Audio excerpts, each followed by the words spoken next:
Hi, John Kramer here with SNL Reviewed, and tonight was one of those nights where I watched Saturday Night Live so you don't have to. SNL Reviewed. Now, as usual, I've posted links down below in the description portion of this video to the night's best sketches, of which there were precious few.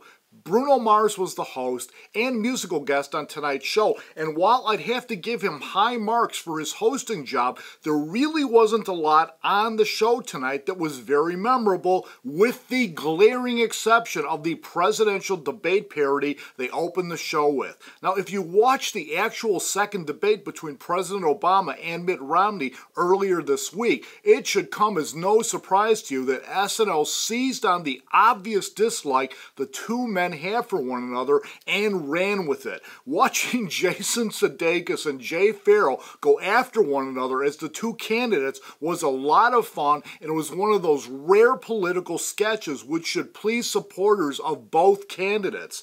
Now, Bruno Mars did a lot of singing on the show in his opening monologue with his band and in a must-see spoof of Pandora Radio, in which he did singing parodies of everyone from Michael Jackson to Katy Perry. He also starred in a slightly tired short film about a down-on-his-luck actor wearing a sad mouse costume in Times Square, which really left me missing Andy Samberg and his digital shorts.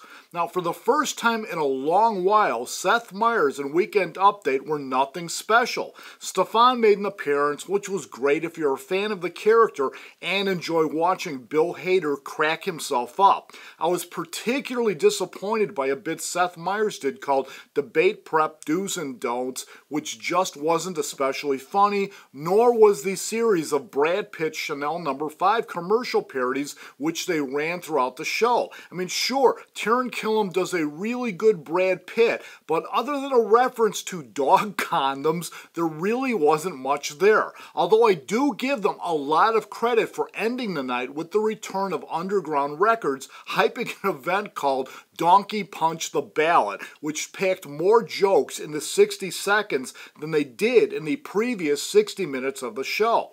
Now, SNL is off next weekend, but I'll be back in 2 weeks on November 3rd when Louis C.K. hosts the show. So be sure to hit the subscribe button up above and check out those links to the sketches down below, and I'll see you back here next time.